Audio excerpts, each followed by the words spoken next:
I'm on La Planche des Belles Filles and I've bikepacked from Germany to France with one of the legends of our sport, Marcel Kittel. Thanks to Endura, you give me the challenge of getting him to the race. Hasn't always been easy, we've had a few little hiccups. Oh no! But it has been so much fun, and to tell the whole story, I think we need to rewind to a few days' time. We started out bright-eyed and bushy-tailed all the way back in Germany.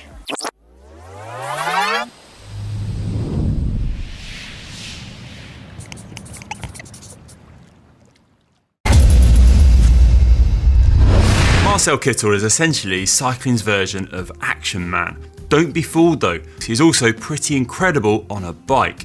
The man has 89 pro wins to his name, 14 of which came at the biggest race of them all, the Tour de France.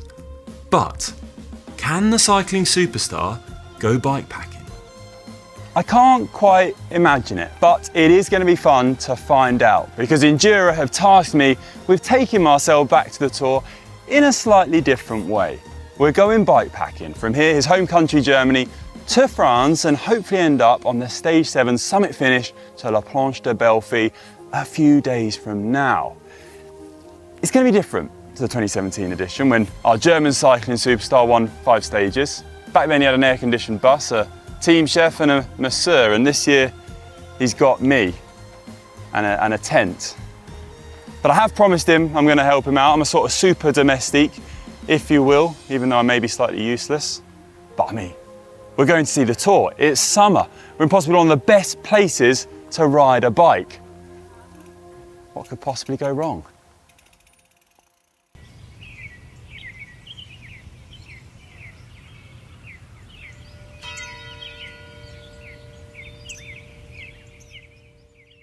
I find Marcel raring to go, naively unaware of exactly what he has signed up for. Marcel, here you are. Here he is, looking as handsome in all the photos. I'm a bit taken aback, mate. Hey. Thanks for coming. I'm looking forward to it. It's going to be cracking. I love bikepacking. I'm slightly useless at it. Better get that clear from the start, but it's going to be a lot of fun.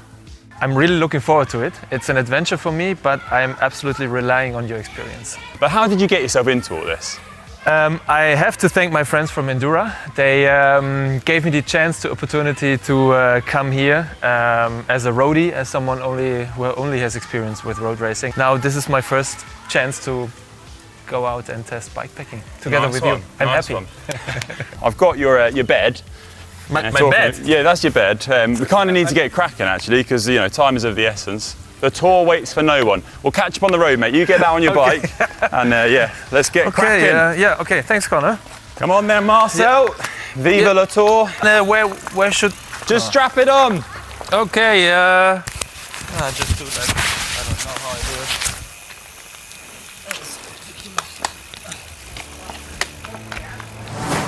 We start our journey in Kandern, just east of the River Rhine in Germany. A sleepy yet beautiful town nestled close to the Black Forest.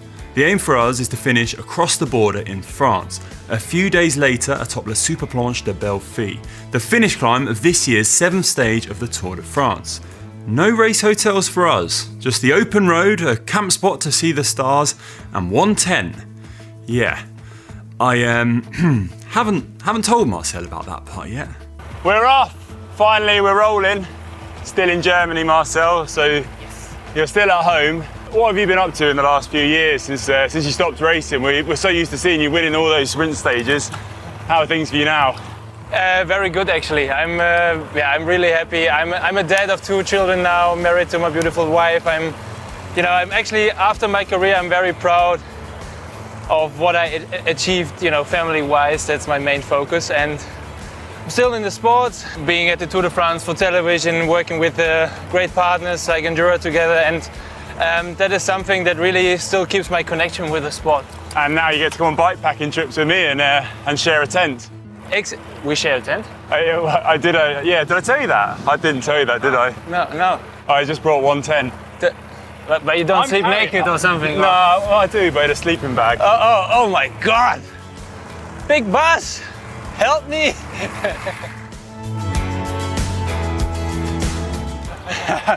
Marcel, first preem of the day is coming up. I'm going to test those biceps and quads eventually. Okay, here we go, first preem, first sprint of the trip. 3, 2. Oh, I go! I'm gonna do it! I can see that thing. Oh no! My mattress! Yes, that's my moment. Oh, I'm lost. It's fine. That's like the perfect excuse for me, really. I mean, I would have won.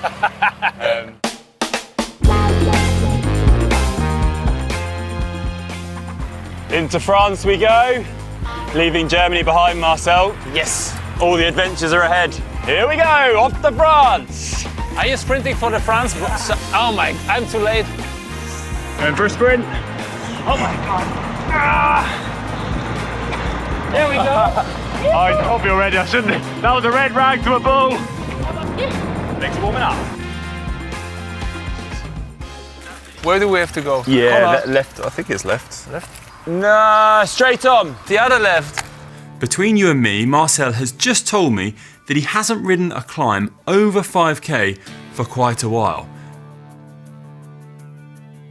We have just realised we're in our easiest gear on possibly the most gradual climb of the whole ride. At the top, what goes up must go down. Oh yeah. We're a bit better at that. Definitely. Are you ready? Oh, massive gear. The final. The final is waiting for us. Yeah. For a second, I believe it's gone. I'm just a fool out of Ah, that's nice. There we go, Marcel, bed for the night. Yes. Looks comfy, 5-star accommodation. Just like in the tour. Yeah, just like in the tour, you see. Don't I give you the best treatment? So what do we have to do? I actually don't know, I've never put this tent up before. I don't know what is in there, but maybe you can have a look. How do we want to wake up? It's important to think about the view to... No, we don't have a view to the lake. Unfortunately, put a hedge right next to our big lake. Okay. Oh. This is next. This has to go. It's probably a tent that is designed for the Mount Everest. Yeah. And we are using it here. They should write on the website, it's for 2 small persons, not for a sprinter and No, Hulk. I reckon it's wider actually, Mark. I know what it is. Oh, It's wider here. but then We have to sleep. our sleeping technique won't work. The could put a little- entrance Put a little is wall between us. here.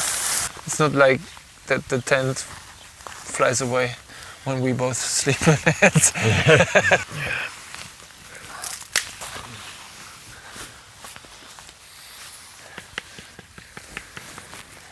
Try this one, works much better. No, the other side.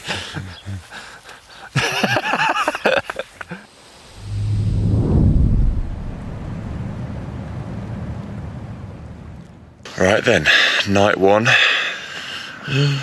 First day of riding is done. Quite a bit further than I told Marcel it would be, but at least he's got a nice kind of comfy bed tonight. That's true. Is that right, Marcel?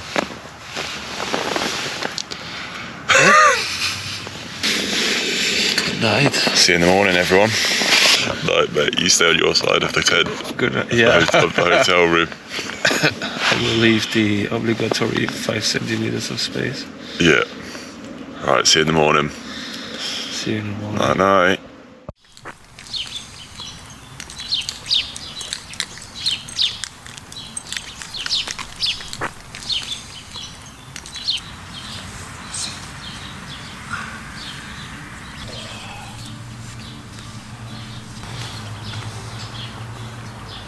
Managed not to elbow Marcel in the face in the night. That's a win. And yeah, we've got a cracking day. I think today probably the best day of riding for the whole trip. It's going to be really awesome. No, it was a good night. The mattress was surprisingly comfortable. Maybe just like a Formula 1 hotel at the Tour de France. Oh, it's strong. Oh my God. But good. Very good. Slightly shorter day today in store. I promise slightly shorter. Maybe a few more climbs.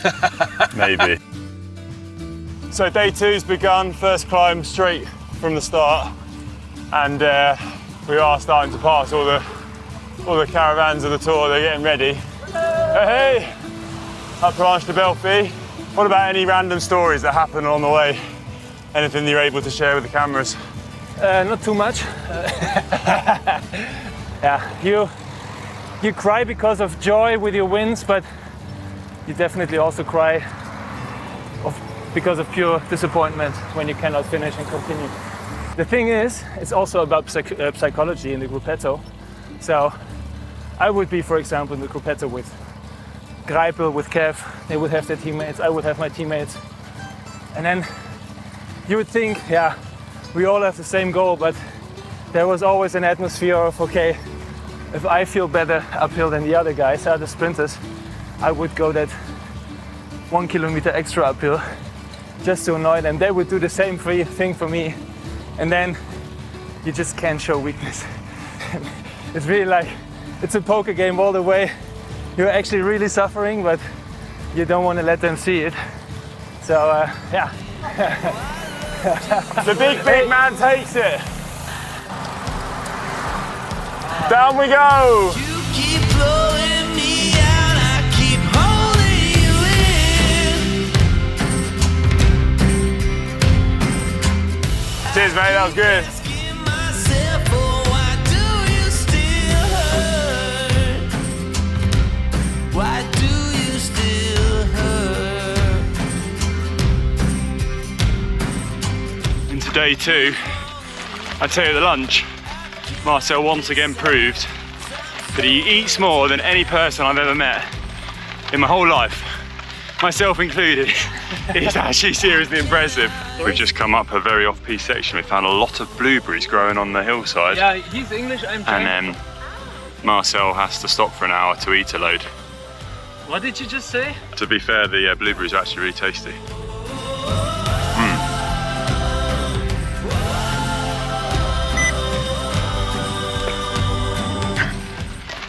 We both kind of disagree on whether this is going to work out. Because my map says it's a dead end. Marcel thinks it's going to come out somewhere.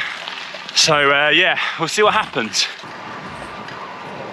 We found an amazing little bike path, made even better by the fact that it goes slightly downhill, which is a good thing because we need a bit of rest in our legs. We're heading towards Ballon d'Alsace. Really historic climb in the Tour de France. It's gonna be the last climb of the day. Yee-hoo!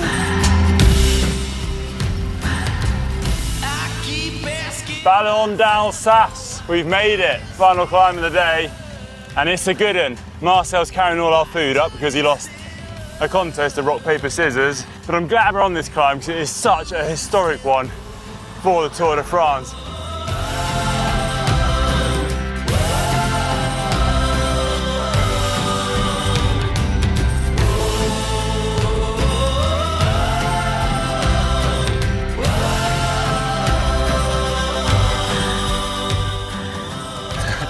Oh, Fist bump. what a climb. Nice work, mate. Oh. That was a proper tour climb. We were just about to descend back down the climb to our camp spot and our food. We found this memorial to René Potier, who was the first rider to win up this climb back in 1905. Just so impressive, and he went on to win the race in 1906. Average speed 20 kilometers an hour up here. Faster than us, Marcel. And they actually did, what did it say, 5,000 kilometers in that Tour de France? Tough cookies, tough cookies. I have so much respect for them that, I mean, I cannot imagine to ride on a steel frame, completely different equipment and a longer distance. The history with the Tour and all the climbs that it's involved with, it's just crazy. Yeah. Cool to follow in the footsteps. I know I said we're wild camping, but I decided to give Marcel a surprise tonight, seeing as he handled the tent with me so well yesterday. Got a nice little mountain refuge for us. Yeah. Oh, it's better than the one at the camping. But Tour de France tomorrow, getting you to the race again. I've never been on the side of the road as a fan after my professional career. Really? But first, I think we enjoy the view. Oh yeah. We had a little bottle of wine. that's the bikepacking way. Cheers, mate. Another solid day's riding. Oh, that's lovely actually.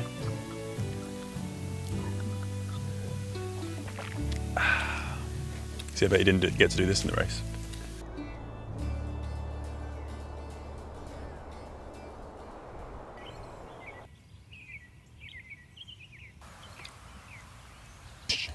This is away. Good job we bought more bread. You better remember our sun cream. What I learned was when you go bikepacking, you need to pack up all the stuff, you know, into very small packages, and it has to be that small to fit it in your bike packs because your space is limited. I mean, yeah, the bike is heavy.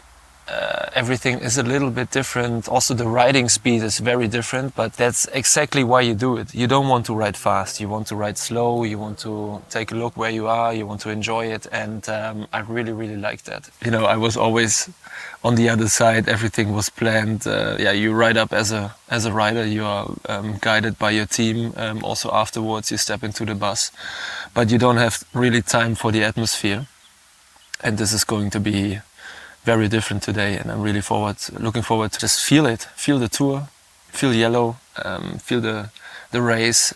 This is going to be, I think, really great. Time to take you back to the race, mate. Yeah. Standing on the open road, always with a heavy load. Day 3 is underway, and we have made it out of our mountain refuge, and we're on our way to Tour de France. Finally, the day has arrived. Everyone's getting the Tour fever. You can feel the race is close. Beautiful.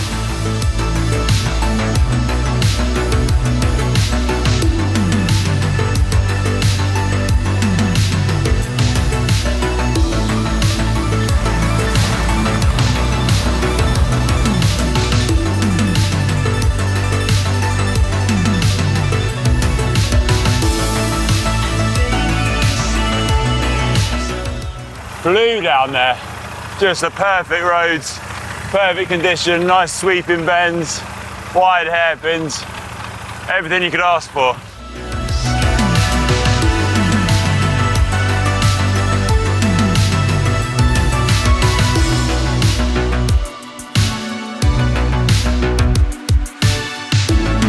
The atmosphere is building, it is so busy down here, everyone's starting to rise to the top, and we're about to make our own way up. I've lost him. He's got off speaking German to Fabian Wegman. Need to catch him up.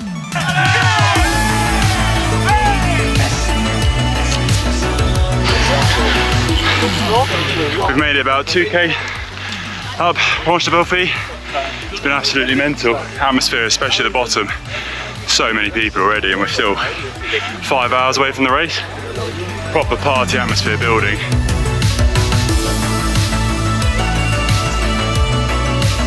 How does it feel now you're back at the race as a fan? It's beautiful, really. I mean, look at those riders, at the fans. It's, yeah, you can just see they're so happy to be here.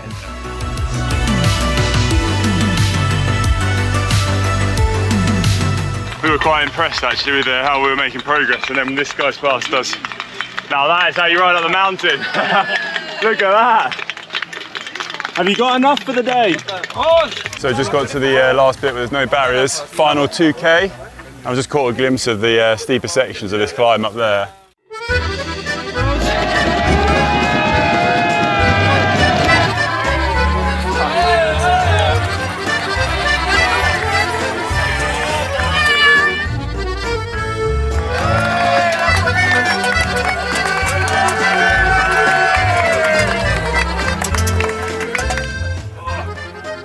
Marcel's been getting mobbed by fans. Just general chaos, it's brilliant. So many people at the top, but it's still so early. We've made it to about 1.5 km to go, and then the road's closed, so we can't do the really steep section of gravel, but now we're thinking of a plan where we're going to kind of perch ourselves and watch the race go by. Oh, we've got it, we've got up to the planche. Yeah, perfect. Time to soak up the atmosphere now. Hold on, mate. I had to use my joker to get onto the last 1.5 kilometers of the finish. Actually, the last kilometer up there. I've got my accreditation with me. Had to leave Connor behind, and I just will film the last kilometer of gravel. So Marcel's gone on to the top. Unfortunately, I didn't have the accreditation. I'm just not that good a sprinter, it turns out. And we've agreed to meet back down here and just find a nice quiet spot.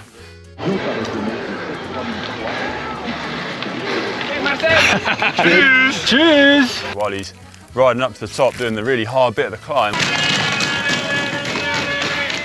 This is super steep. To sit back and have my Emmental and Here it is, the finish line. jambon sandwich. It's a struggle to get here. I'm dead. Oh, look at that. Once you make it to the top, there's a beautiful, beautiful view. Up, up, up, up! Ale, ale, ale! I think I'm trying to find Connor now and have a look at the race.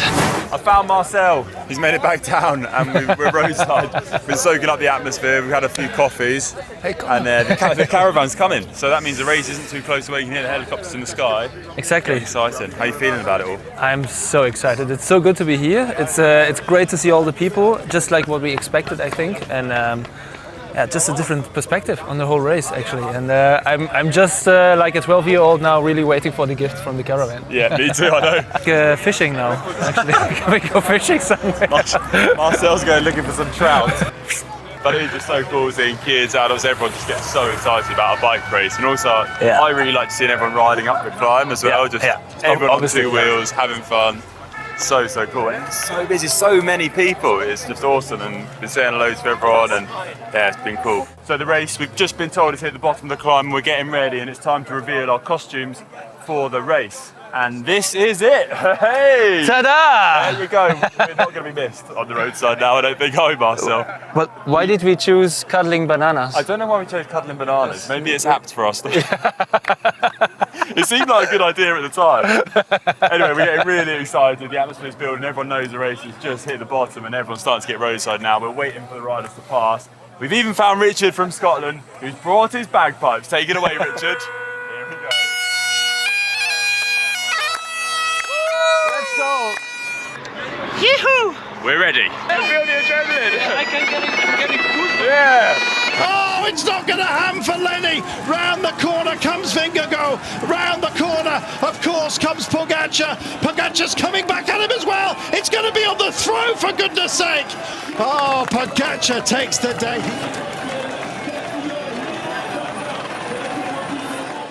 So there you go. We got Marcel to the tour. It was so nice, Connor. I was brilliant. so happy, really. I loved it. It was cool. The was bike pack was amazing. great. The trip was great, and seeing the race at the end just topped it off.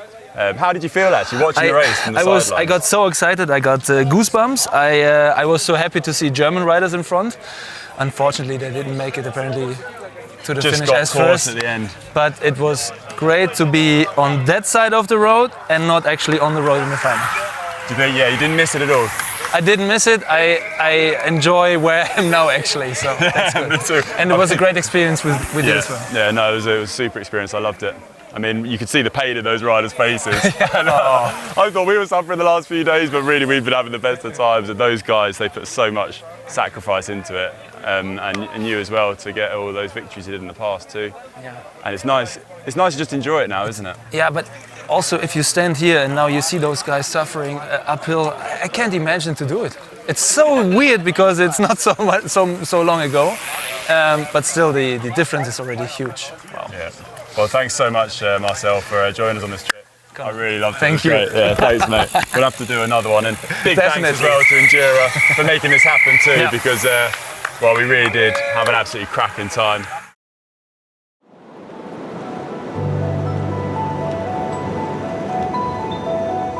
I knew this was going to be a really seriously tough ride, but I still underestimated it.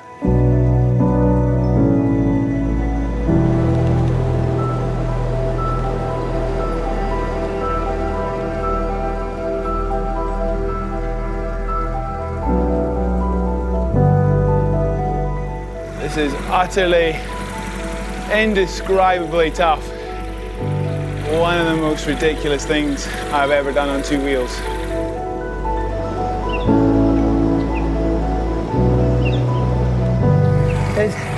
It is, without doubt, the stupidest thing I've ever done. 60k an hour on a 100-year-old bike. So I'm going.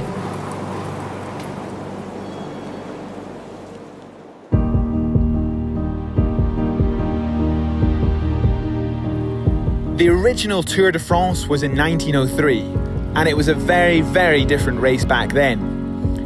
It comprised of just 6 stages, rather than the 21 we have today, but they were truly epic. The first stage alone was from Paris to Lyon, 467 kilometers. That's double the distance of the longest stage in the 2019 Tour. So at first glance, the original Tour may be far less to do with modern stage racing and more to do with my world, ultra endurance. But the question is, just how hard was it back at the start? How does it compare to cycling around the world? And how does it compare to being a modern day pro? Well, there's only one way to find out.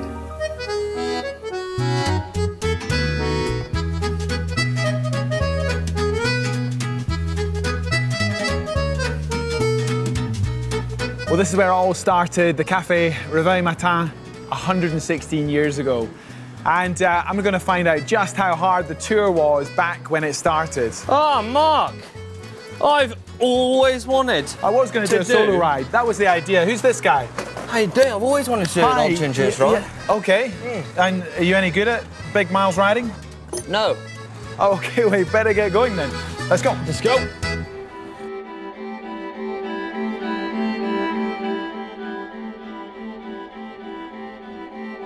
I'm a fair bit smaller than you. I'm also a lot blonder. I'll be Maurice Garin, the winner, of course. Suits me perfectly. Maurice Garin might have won. His nickname was the little white chimney sweep, because that's your day job, or it was before you got into bike racing. Well, nothing can be as hard as chimney sweeping. And apparently you're 60 kilos, is that right? Give or take. Okay, there was 2 guys who got to the end of stage 1 in a breakaway, and the other guy was an amateur, a complete underdog, Émilie Pagy, and he was never expected to do anything, but stuck with Garin. And to be true to the story, we need to get there in one piece together. We're going to manage that. I don't know. Well, I am going to try and win, but in this story, I don't know if it's going to play true.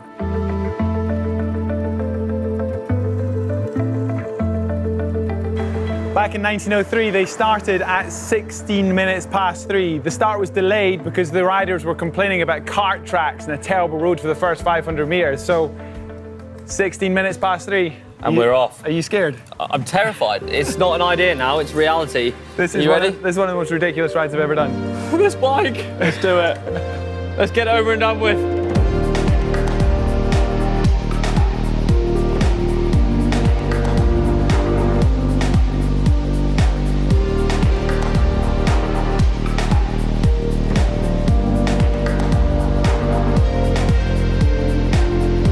So this is the speed that they allegedly did for the first hour. And this is on perfect tarmac. Can you imagine this on dirt?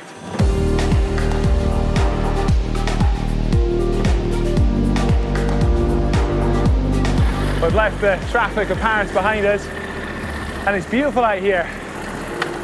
Luckily we've got a little tailwind with us, but these bikes take a bit of getting used to.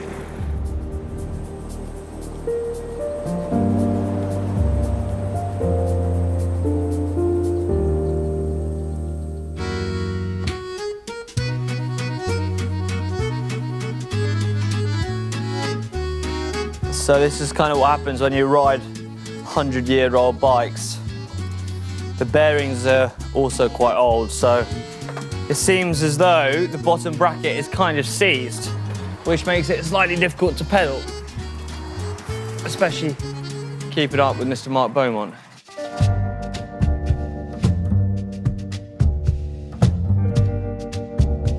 This is my bike that yesterday was picked up from a museum. It's a 56 size frame, and I know that because it's written on the frame. Here we've got a pump that I haven't yet tried. We've got a leather saddle that's kind of draped over 2 iron rods that is rather uncomfortable. Some handmade handlebars that are made in that racing position, so it's quite an aggressive position for a 467-kilometer ride. And a big rake on it there at the front. Well, this is my trusty steed. I feel like I need to touch my cap when I say that. It's in British Racing Green, which I agree on, even though, of course, there was no Brits in the 1903 Tour. It's incredibly heavy. I feel like it's more of a World War II postman's bike than a racing bike. The rake on the front makes it very comfortable, but the back brake gives me no confidence at all. I've no idea of the gearing. A quick count is probably about 45, 46, 18, I'm guessing. And yeah, I was clattering down a hill there in a quick test ride and the pump fell off. This hits my leg as I pedal along. The saddle, yeah, it's incredible. It's beautiful with wooden handlebars. I mean, it's a thing of beauty.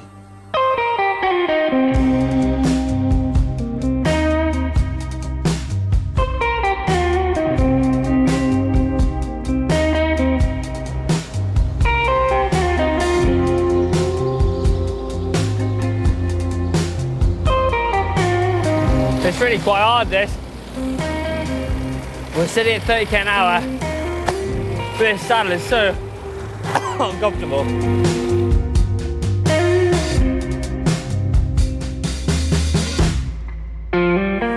So we're over 10% of the way to Lyon. 10%? 10%. How many kilometers is that? I guess another 3-4 hours and we'll go into the night shift. How's it matching up to expectation? This is the scariest thing But right now, I've ever done. Forget what lies ahead. Right now, you're okay. Well, I'm enjoying it, yeah. I mean, the bottom bracket's the bottom okay. bracket's getting better. My wrists are starting to get used to this horrific position. I think when I came into this, I was so interested in like what those lads were doing back in 1903. I kind of didn't give too much thought to what it would be actually like to ride ourselves. I was more thinking, well, we'll sort of walk in their footsteps and kind of understand their story better. But even in modern standards with a beautifully tarmacked road, this is a major, major ride. I mean, this is... Oh, it's tough. And I mean, okay, we're not hanging around, but race pace, if you're actually trying to win this, you can understand why they took 3 days off between each stage on the tour, because this is so tough.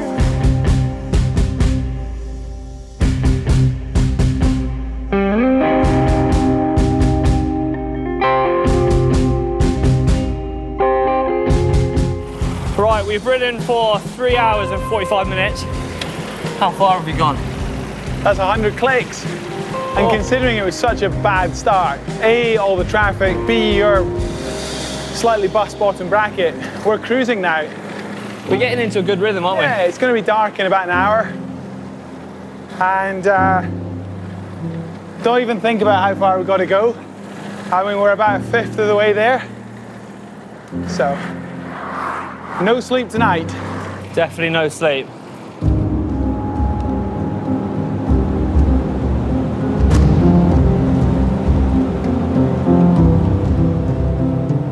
It's worth glancing back, mate. Look at that sunset. Oh, that is stunning. That is absolutely stunning. So the sun's going to be over the horizon in the next 10-15 minutes.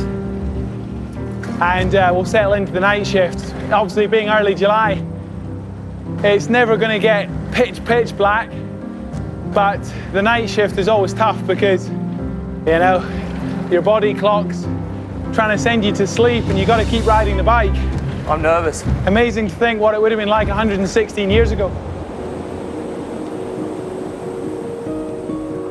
Well, it's coming on to 11 o'clock at night, and I have to admit, we're not on 1903 pace. Definitely not. Which, all the more respect for what those boys did. But it's cooled down a lot. The turtleneck's going to come into its own, Hank. Yes, it is. Sleeves are coming down. Looking sharp. I'm excited about the night shift, but yeah, we got some quiet hours, contemplation. I'm nervous. Aim for dawn. Let's do it. Let's do it. Oh, the saddle hasn't got any comfier. Oh.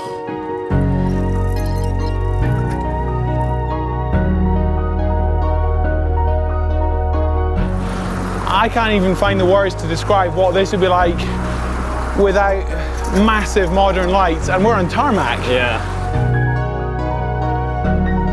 We're on a fairly rolling road through this wood, but it's just keeping this bike moving. Weighs about 20 kilos, so keeping on the pedals.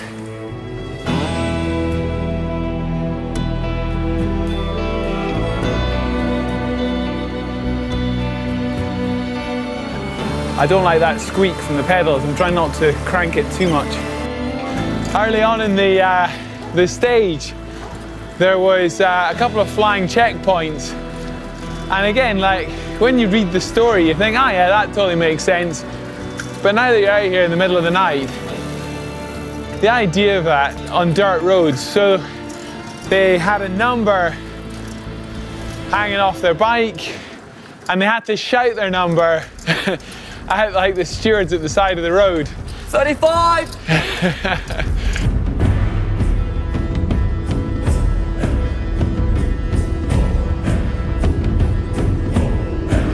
Oh, it's now 4 a.m. We're soldiering through. I'm hoping that Hank's bike's going to hold it together. Me too. Right smoothly, my friend, right smoothly. And yeah, a couple of hours till we see dawn. Can't wait. Tell you what, that first boulangerie that we see open, I'm gonna do a grab and run.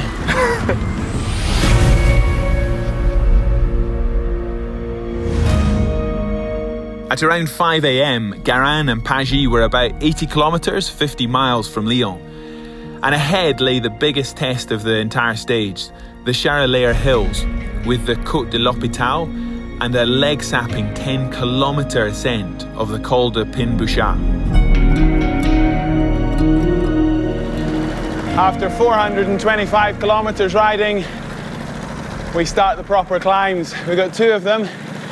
The first one translates as something to do with a hospital, which bodes well.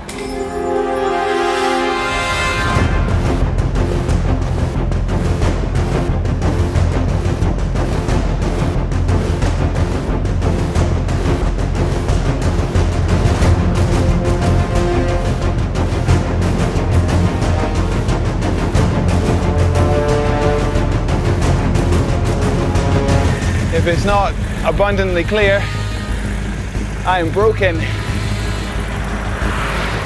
I'm going as slow as I can because waves of dizziness and a little bit of nausea are hitting me, so just need to get to the top really gently and find some shade and get some recovery.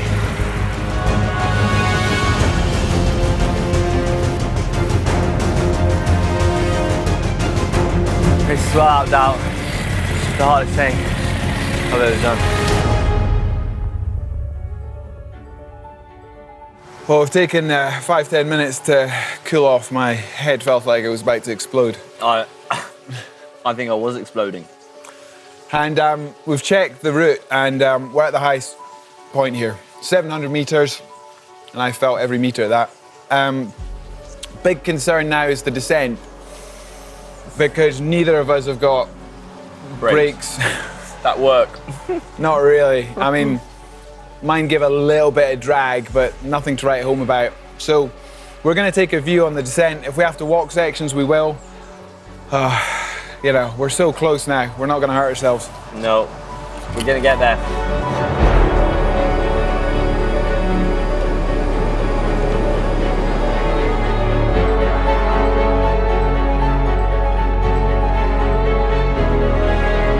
I can't compare it to the entire planet, getting around in 80 days, but here's a safe thing to say. That is by far my toughest single ride ever.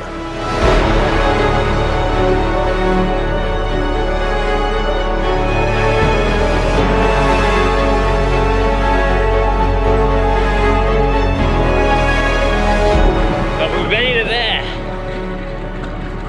Couldn't be more happy to see a city. As they approached Lyon, a trumpeter signalled their finish. But there was a bit of controversy 200 metres from the line, with a couple of farmers' carts blocking the route, and Garin jumped off, threw his bike over it, and raced for the finish with a 55-second lead. It's Cafe. Wow, we did it, mate. Pretty ridiculous. My brakes don't work that well. I'm not sure I want to give you a hug, but you deserve it. Oh, mate, what a journey. What a journey. So that's a good bit longer than I thought it would take us. 25 hours since leaving Paris, 305 miles. We did go slightly further than the 1903 route, but I cannot even compare. Those men, in my opinion, are gladiators, utter Absolutely. gladiators. Warriors. It's hard to imagine how hard that would have been. Full stop. Yeah, and if you enjoyed watching us suffer like dogs, then make sure you give this video a big thumbs up. And for more epic rides, why don't you click on Mark Beaumont.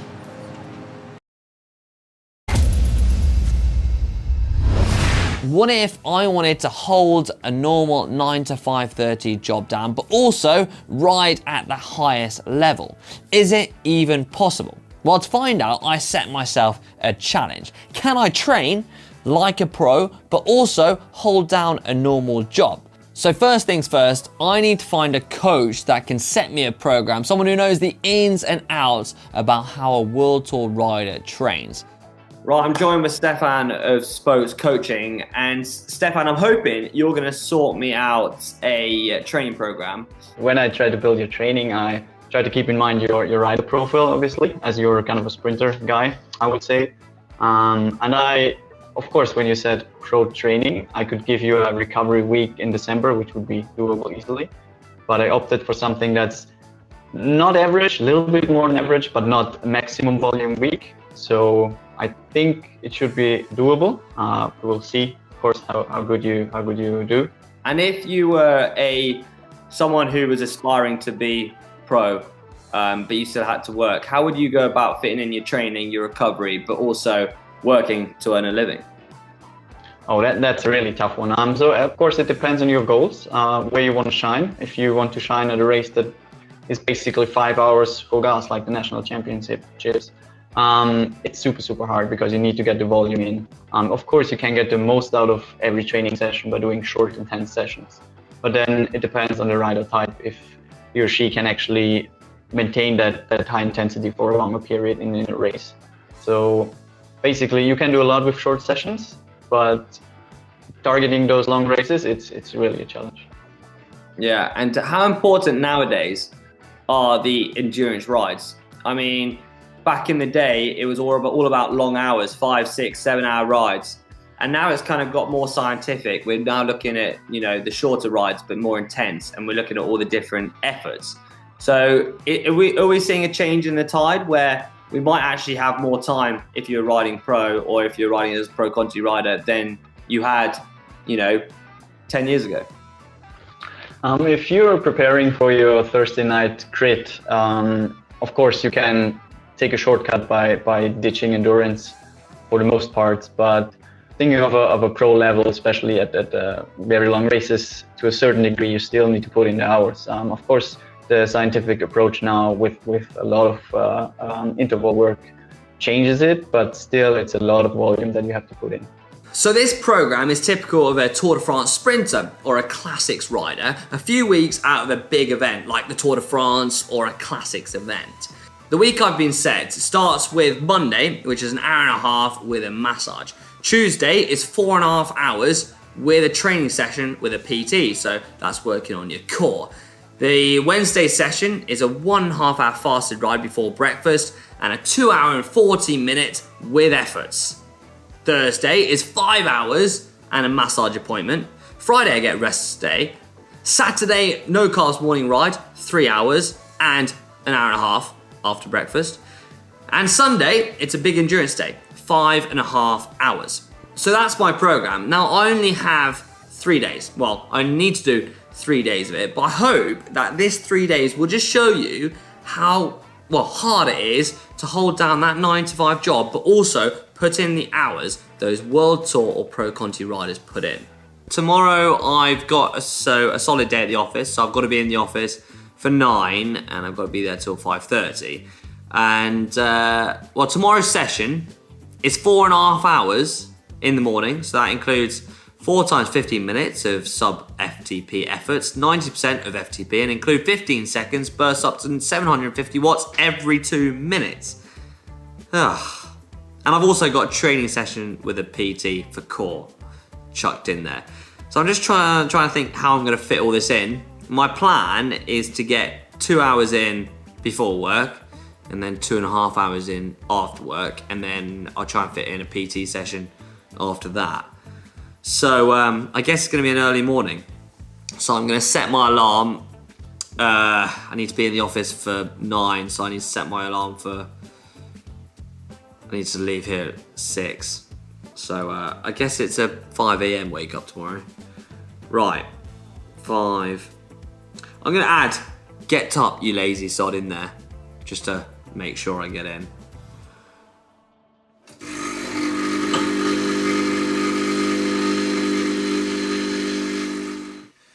Turbo I go.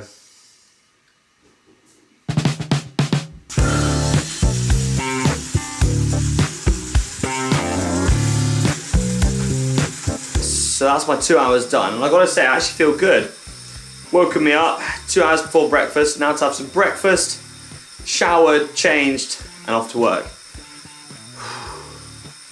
I mean, I would normally just do that once in a day, and I've got to do it again tonight, so not looking forward to that, but so far so good. Right, off we go to work.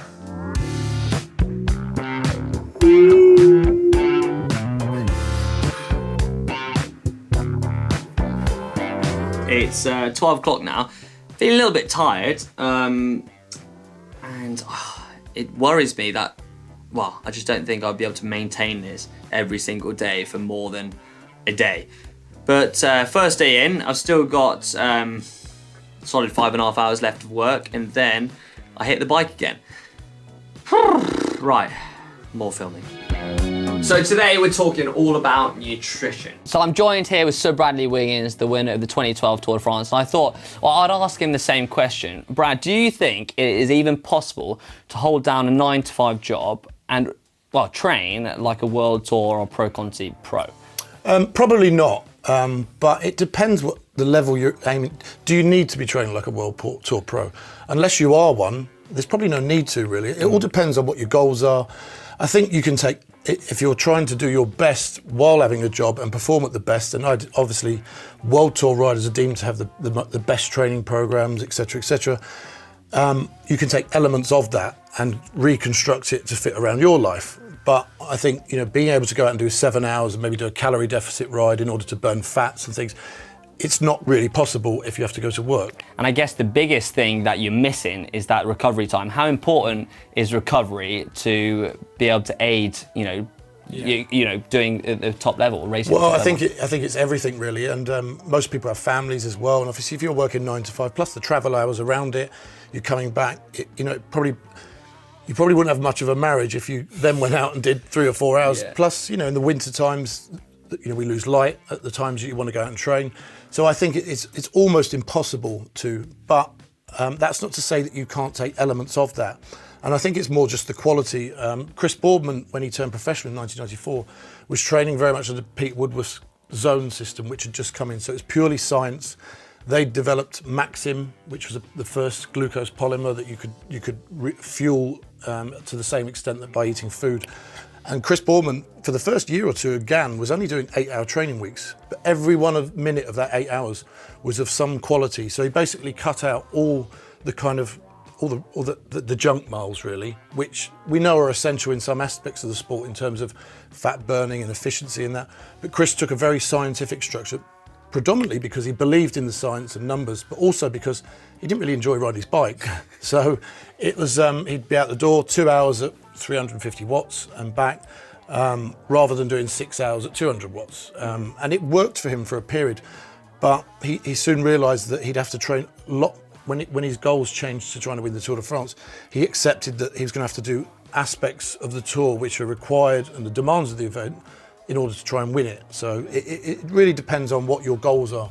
And as a World Tour rider and coming from kind of your background, would you say, you know, how, like to the average person watching this, is being a World Tour rider all all-consuming? Yeah. Does it take up your entire life? Well, I think it has to, and I think by the nature of the fact you're getting paid, like most people's jobs, you know, you take it to this, you take it serious, and cycling and elite sport in general now is become so brutal, and it is all-consuming really, and it does consume you because it's about getting the best out of yourself on a daily basis. And the best out of yourself on a daily basis is not just what you do on the bike, it's what you put in your mouth, and it's also the rest. So simple things like, you know, you may go shopping for a day with your family on a day off, and that seemed to be unprofessional. It's like you need to put your feet up because the recovery time is just as important as the training miles. And so that answers the question that it is almost impossible to train like a world tour rider and have a 9-to-5 job. But then I'd say that you don't need to, is what I would say, because the reason they train as a world tour rider is because they have to ride world tour races. So it's just ticked by 5:30. Time to go back home. I'm not gonna lie, I'm actually feeling quite tired. A day at work actually takes a lot out of you, so trying to train around it is definitely quite difficult. But an hour's drive home, and then back on the bike. Right, I'm an hour in to my ride with the GCN club. Luckily I've got Manon and Connor with me. So I've got an hour and a half after this. It's fair to say my legs are sore, but been enjoying some good company with the GCN club, and of course, Manon and Connor.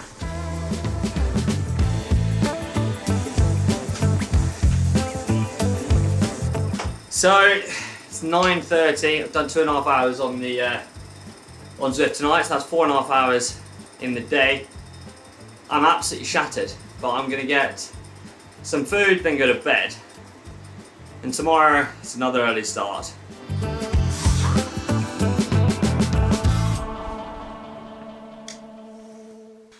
So, as you can tell, I've just got up.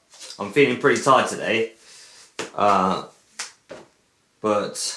I've got an hour and a half to do before 9 o'clock. Time is 7 o'clock.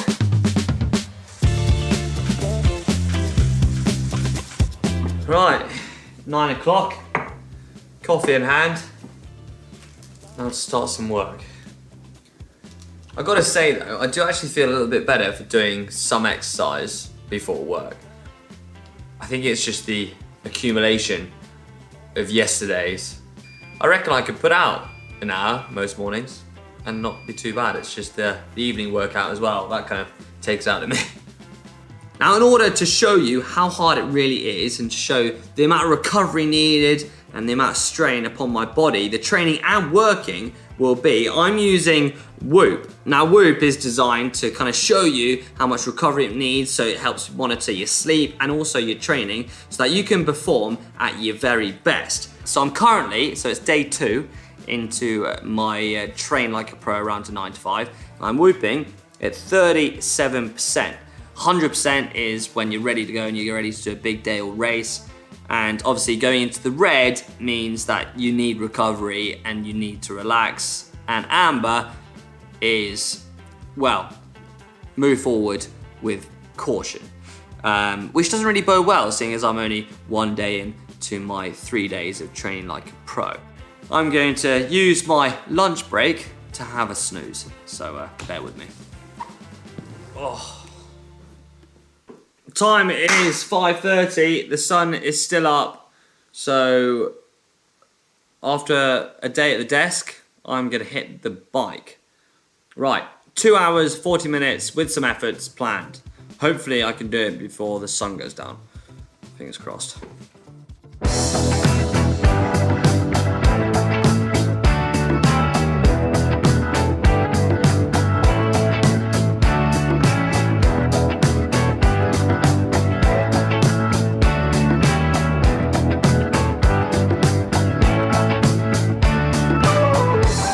So while I'm putting in my training, there is one person that did a degree while riding at high level.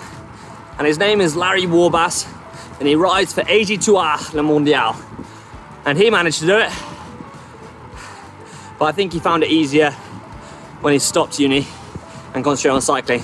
But here's what he had to say. When I was going to university, and I was still racing for the national team, and I was still trying to like live the college student life. So I was trying to, get really good grades, still have a social life, and like train to race at like a high elite level.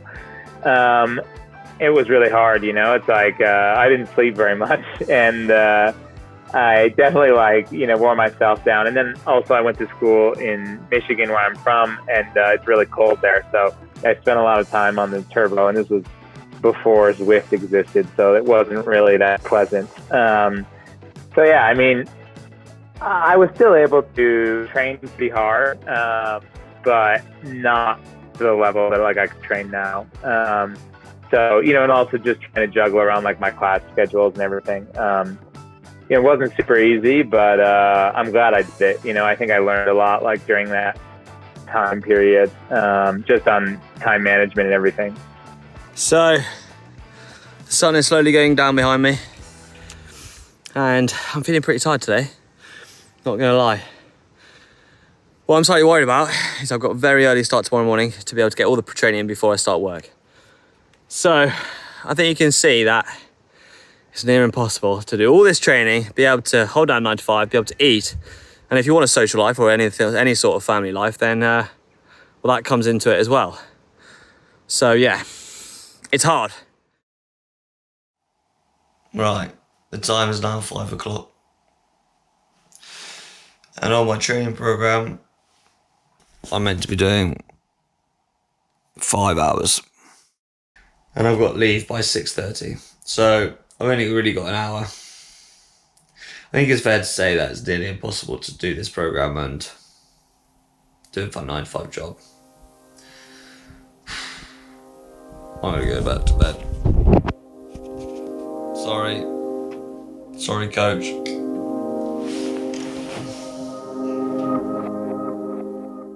So as you can imagine, being a GCN presenter, isn't your typical 9 to 5 office job. I mean, I get to ride in cool places, but as well, we've got some early mornings that were spent in kit. And luckily today, I'm joined by Mark Beaumont, that we're doing some shooting today. And I thought, it's a fantastic opportunity to ask Mark how he's become an ultra endurance athlete, as well as holding down all the other commitments you've got to do. So how on earth do you do it? It's a juggle. I mean, for 15 years I've been trying to sort of both plan the event and do the event. And I guess for any adventure athletes, watching and trying to understand about time management and training, it's that added element of the fact that there's no systems and structures around you. If you're a pro rider, a tour rider, it comes with, that is your job, ride the bike. Whereas everything that happens off the bike is also your job when you're an adventure athlete. So I've always relished that. I've always enjoyed that challenge, but it's a heck of a juggle.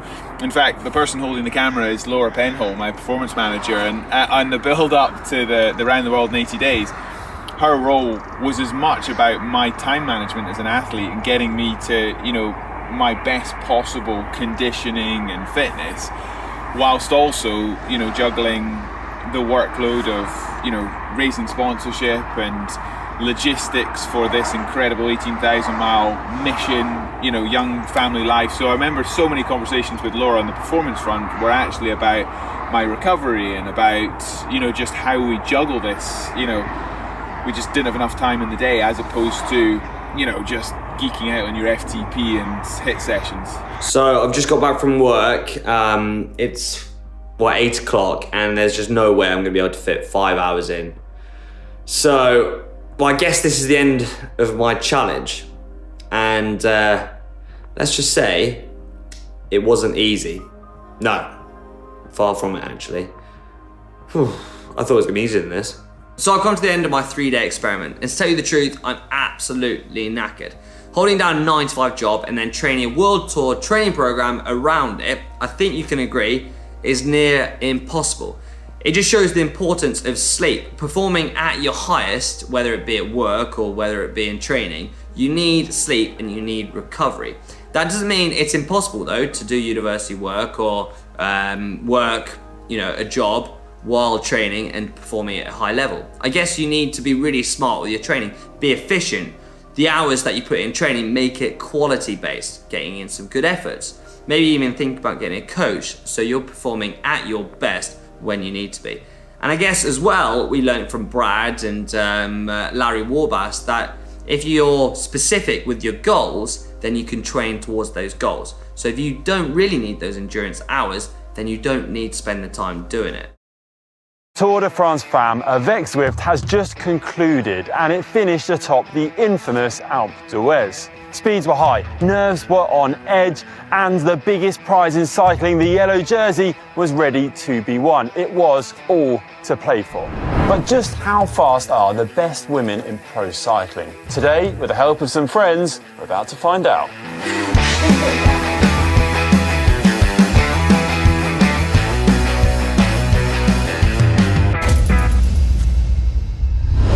This year's Tour de France Femmes avec Zwift was 8 stages long, covering 950 kilometres with close to 11,000 metres of elevation gain.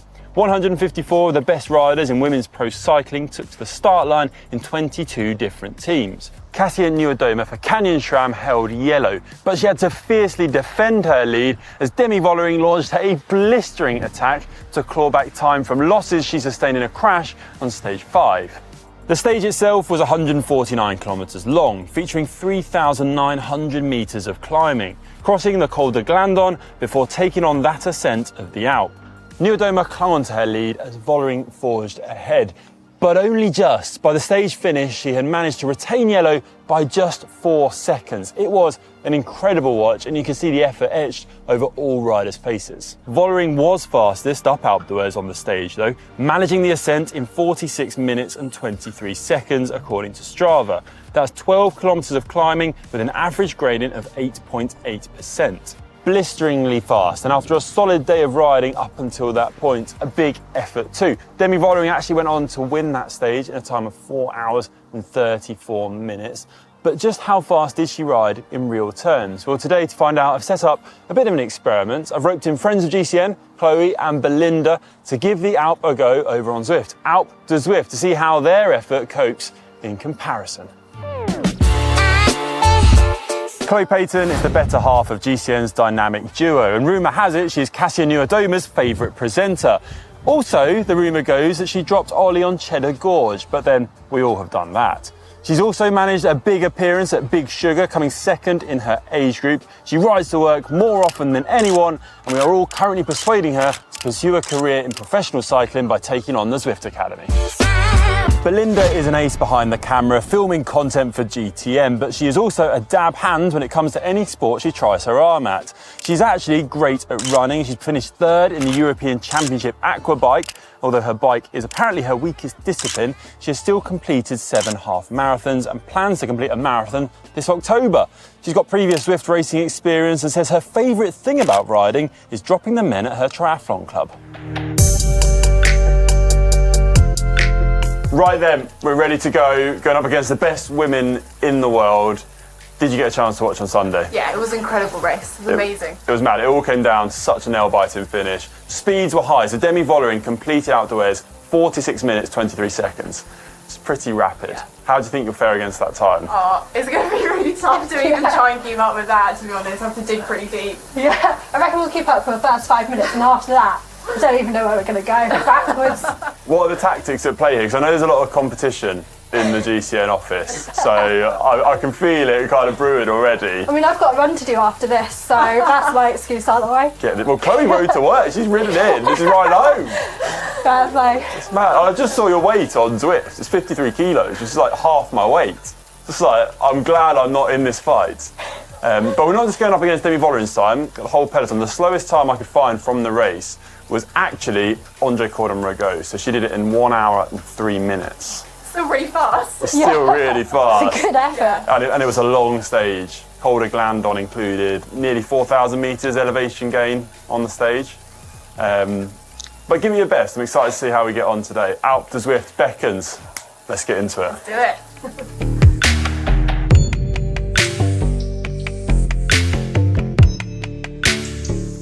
Here we go, we're into the climb and we are into it. Warm-up is over. Starting to see any early signs of tactics develop. 21 hairpins to go. And the 12 kilometres of climbing. And the gradients are steep at the bottom. Steep already? Chloe's got the poker face on. Belinda's looking very determined.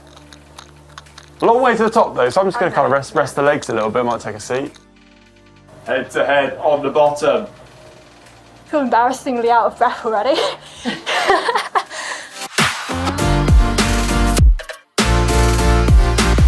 Right, Chloe's just pulled ahead in the opening kilometre, about 6 seconds up on Belinda, but Belinda is doing well, hanging in there. It goes to show the speeds actually of the Tour de France Femmes avec Zwift, because Demi Vollering did this climb, average speed, it was just over 15 kilometres an hour, which is rapid. Roger Cordon-Rigaud, you're looking at about 12 kilometres an hour average for the whole climb. Now you are on the steepest section here, so it is going to level off and I think things will pick up. But just keep that in mind, just remember, trying to make the time cut as well. I mean, I wouldn't. Hopefully one of us can today. You get a little badge if you go under an hour, don't you? Yeah, so It's worth it for that. the pressure's there though. You want to finish the Tour de France. You've had a big day in the saddle. Trying to get to the end. I guess that's one thing we don't have to deal with, is the altitude. I think what you don't have though is a crowd Yeah. and Yeah. like that nugget to get to the end of the race. You've got me, it's like a big bonus.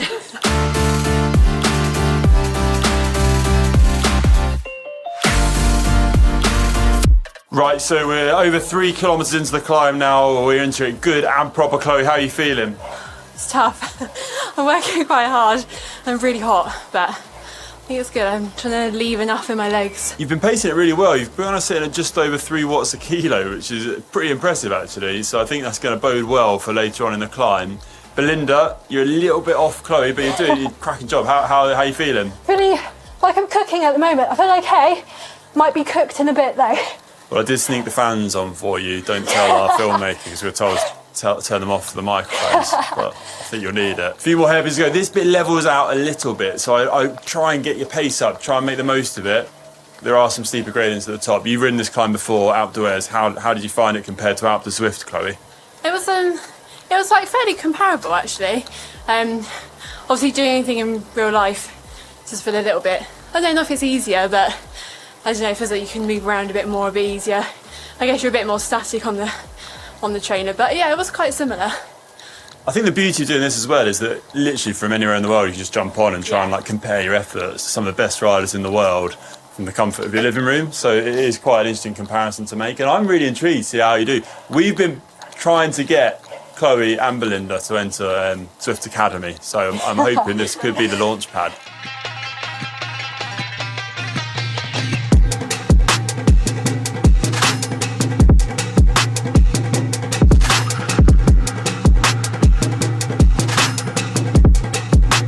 Right, so Chloe's got 4.4k to go, coming up to 40 minutes riding time on the Alpe.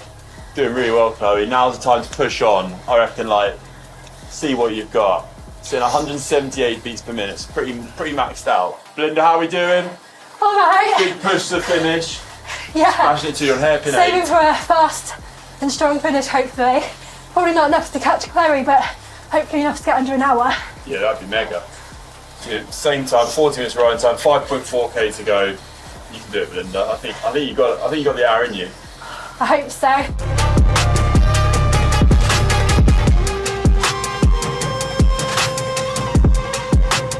300 metres to go, you got this.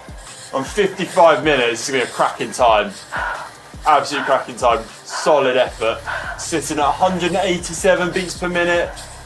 4.5 watts a kilo, 4.7, 4.8 watts a kilo to get us to the line. There's the finish. Come on, Chloe. Go on, Chloe. Go on, my last sprint. Alex just gave you a ride on. Not sure if that helped or not. 50 metres to go. Go, Chloe.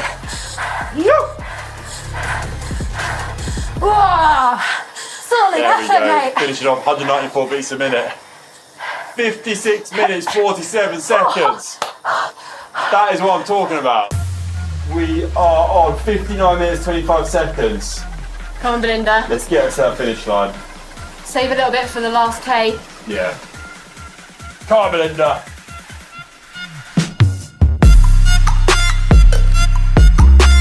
Just gone over an hour, but on my last hairpin.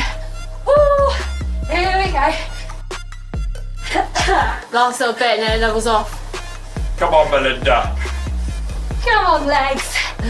Coming up to 200 metres to go for Belinda. We're on the home straight, literally last little drag. Come on, Belinda. Come on, Belinda. Final few metres, you got this. Massive effort. Absolutely huge. Do it for the girls. Extra what's been added. Yeah. Right, hammer up. Come on. Go, go, go, go, go. Last push. Go on, the girls. You got it. Yes, Belinda. Yes. That's a really good Smashing time. effort. That is a really good High time. I'm so shaky. Well done, team. Well done, that's amazing. Well, good effort. I mean, you've absolutely smashed it. Faster than I was expecting. It'd be like Chloe's almost should have been in the race last week. It's ridiculous. But how did you find it? It was hard. Like, I feel like I paced it quite well, but at Did. the end, like, I don't think I could have actually ridden any harder. Really? Yeah, I was suffering a lot at the end. So you're about 10 minutes off Demi Vollering. I mean, that's pretty good. But it still blows my mind. I don't think I could have even gone 10 minutes quicker. That's like 10 minutes is you can go a long way in 10 minutes, can't you? Yeah. I don't know, train you up, Chloe. Get a bit of like discipline in there. Belinda, solid effort as well. Cheers. 1 hour, 6 minutes. I was just happy that I was in front of Chloe for about 5 seconds. And no, those 5 seconds, I'm very happy with that. You smashed it. It was still a solid effort, and to say that I could have been like 2-4 minutes off the back of a pro peloton, Yeah. pretty happy with that. But still, to be going that fast after multiple stages, so impressive. I was going to say, yeah, it's not even like they've done the whole week, haven't they? Yeah. Had really hard climb before, a hilly day before as well. Right at the end of it all. Yeah, big day in the mountains. But does it put into perspective how fast these girls are actually riding? Yeah, it's quite mind-blowing actually, isn't it? Obviously you know that they're amazing, but actually like when it's you sort of in real life like that, sort of looking at the difference in effort and knowing how hard we tried and how much pain we were in, it's crazy. So you're not tempted to get on the Coach Connor programme? Let's get going. I'll take a cut of any winnings. A few specific sessions, and be like up there. I'm in the French Alps with reigning Tour de France champions, Visma-Lease bike. Now, the Tour de France is incredibly tough. It's the hardest endurance race on the planet. And to compete in this event, the riders do horrendously hard training sessions at altitude here in the Alps. But what exactly are their training sessions? And how hard are they? Well, as an amateur cyclist, I'm going to see if I can complete the hardest Tour de France training session. How hard is it really?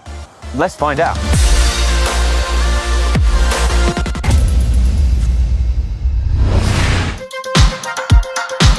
I'm actually in Tignes in France because this is where Visma-Lease bike is doing their pre-Tour de France training camp. And they're here for a number of very good reasons. Firstly, it's in France, which means that they're able to recon some of the climbs that are going to be in the race for preparation.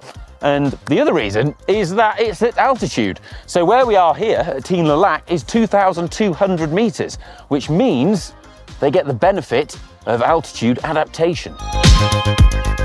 Sleeping and training at altitude is a well-established way for endurance athletes to become fitter and stronger. And we're able to come here today because of our clothing partner, Aero. So big thanks to them because they're also the clothing partner of Visma-Lease bike. We've got so much in common. I mean, they're cyclists, I'm a cyclist, have the same Aero. God. Hi, Matteo. Ollie. Hi. How are you going? I'm good, man. Is this my training for today? I have your training for today, yeah? Wow. Wow, is it really top secret? No, not at all. I've got the session from Visma-Lease bike. I banged it into the Wahoo head unit, so we're going to go do it now. And it begins with a nice, easy warm-up for an hour, just spinning down the valley. So that's one of the other things I'm going to show you is how the team actually do their training sessions in an environment like this and how they make the roads work for the training sessions. Let's go. This is going to be tough. Beautiful though, isn't it? Look at that. So this session begins with a nice 1 hour warm-up where I've got to keep the power below 250 watts. I can't see that being a problem for me. And in total, This is a 5-hour training ride. They go off time a lot of the time, pro riders. And you might be wondering, why isn't it longer? Surely they do longer rides than that. Well, they do, but speaking to the guys, they say their longest rides are around 7 hours. And the reason for this is specificity. The longest stages of the tour are less than 7 hours. So you don't really need to go longer than that.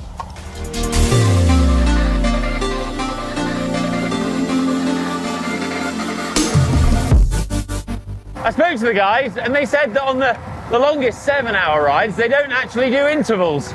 They just keep that as like an endurance ride. So a shorter ride like this is where they do some of the harder work.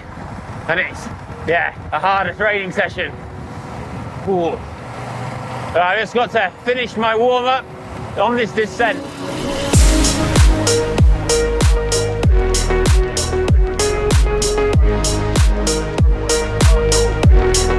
Right, we've come off the descent and we've just come onto a climb, which is the Col de Petit Saint Bernard. Don't know why they call it that, there's nothing petty about it. It's 19 kilometers long. But the reason why we've done that is because I'm about to start the main set, the real meat and potatoes of today's session. And this is what pro riders do. They often use climbs for their intervals. And the reason for that is because on a climb, you're often uninterrupted for a long period of time. You have something to push against, and it's representative of what you're actually going to be doing in a race. Races are often won and lost on the climbs. Anyway, enough of my yakking. Let's get to this. I've got 15 minutes starting in a minute, and it's 3 minutes above threshold, followed by 2 minutes just below threshold, and that's repeated 3 times. Lovely stuff. Right, first interval, starting now. This for me has got to be around 340, 350 watts for 3 minutes. Gonna be tough.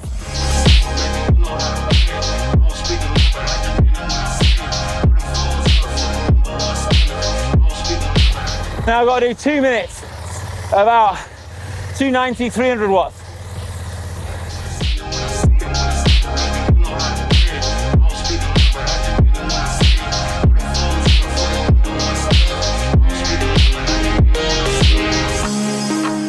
All right, now 3 minutes done, 2 minutes at 300 again.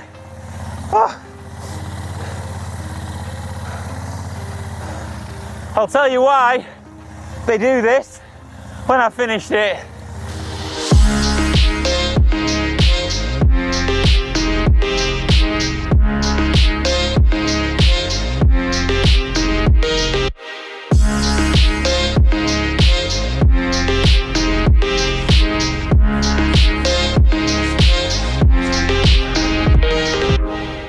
That's the 15 minutes done.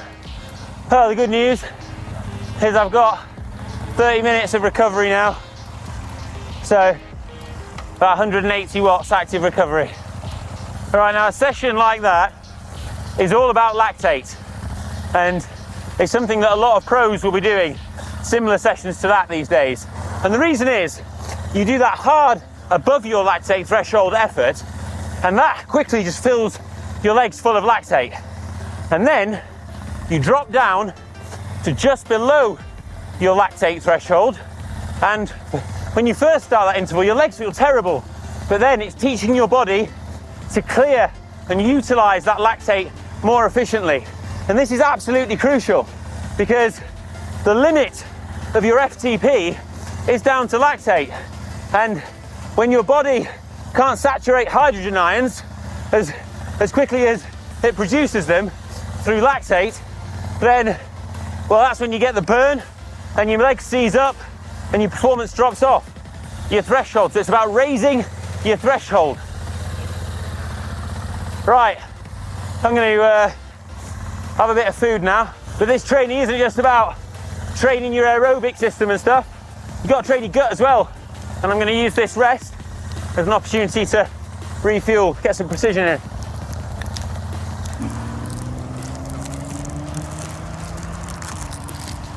About to start the next 15 minutes of intervals.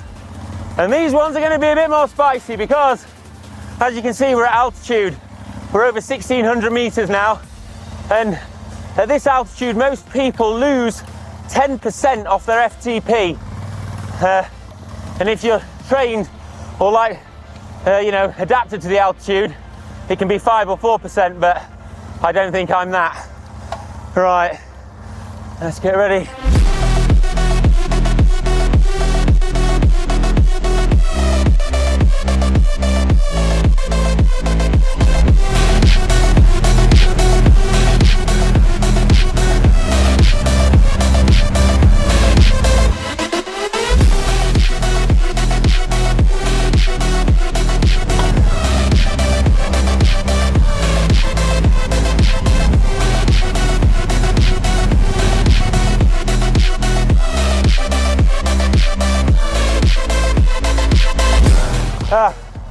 That is done.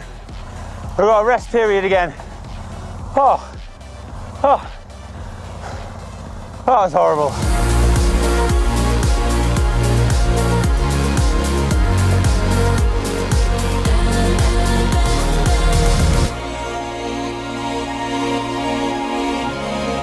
Oh, that was very pleasant. This is the top of the Petit Saint Bernard.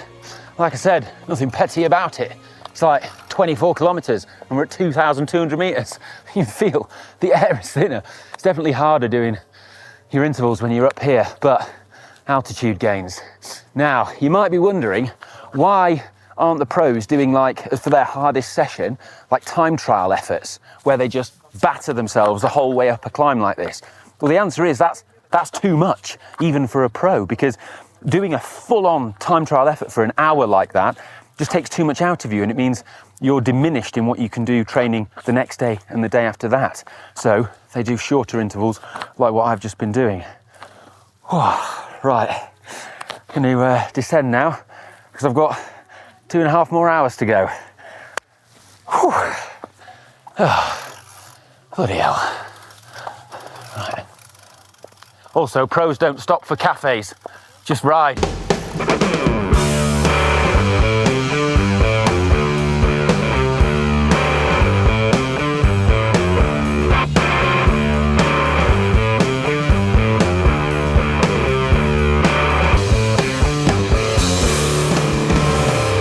Right, off the descent now in the valley road and heading back up to team.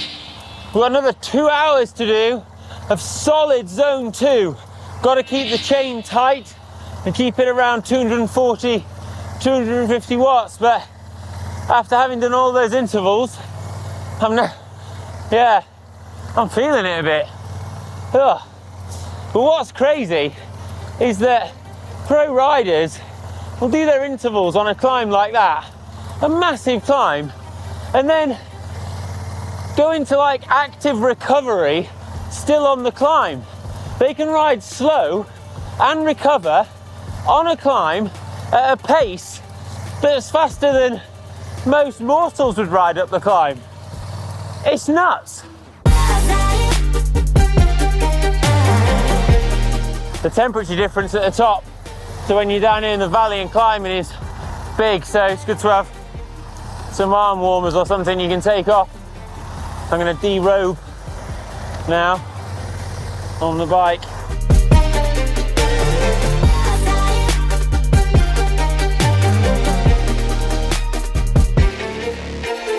So to give you some context, in those intervals I was doing, those 3 minutes above threshold, you know, I was trying to do 350, I was sort of averaging 340. Well, Van Aert I'd be doing over 400. And for me, that's my absolute sort of max. I mean, that'd kill me. You know, those guys, they are an absolute another, like, several levels above someone like me. But the beauty of cycling is you can still feel the same sensations that they feel on the same roads, and the view's the same.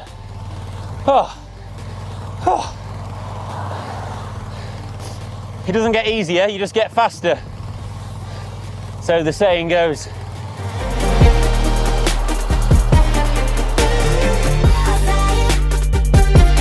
All right, I've done 4 hours now. 1 more hour to go. I'm actually pretty close to teen, but I'm gonna have to do the pro thing and put a loop on.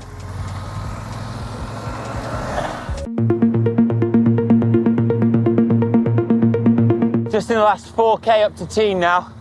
And like, I mean, I'm holding top of zone 2 power, but because the air's so thin up here, you know, the rate of perceived exertion is much higher at altitude.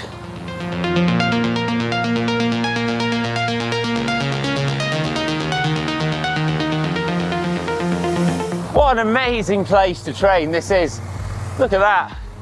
And when the weather's like it is today and you have scenery like this, the efforts are so much easier, I find anyway, because the environment just inspires you.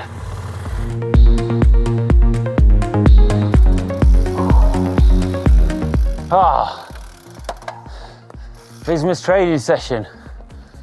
Completed it, mate. Look at that view. Blooming amazing. Could an amateur riding a top of the range TT bike beat a Tour de France pro cyclist riding a normal road bike? As an amateur, it's a question I've always wondered. And today, we're gonna find out. Right, go, kill it. I'm on a road bike, but you can still go pretty fast. No chances you're gonna beat me.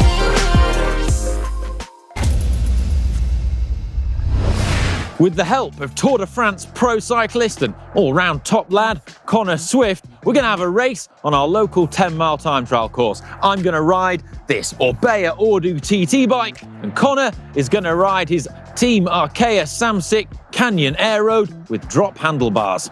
Connor's gonna start a minute behind me and try and catch me. So I guess the question is, who will win? And yes, even his name is fast. I mean, I've really got to stop racing people with acronyms. Anyway, as our keen amateur, I'm 185 centimeters tall, I'm 68 kilograms, and my FTP is around 310 watts, which is decent for an amateur, but about 100 less than Connor's. For those of you unfamiliar with Connor Swift, he's a former national British champion on the road and rides for Arkea Samsic. He's very strong, very strong. His job as a pro rider ranges from riding in lead-out trains for sprinters, chasing down breakaways, and shepherding the likes of Nairo Quintana on the flat and in crosswinds. He's 190 centimeters tall, weighs 76 kilograms, and his FTP is over 400 watts. That's the power he can put out for an hour. And this kind of power output for his size is truly world-class and places him among the best of the best. Over a 20-minute effort like this, he would be looking to put out around 450 watts.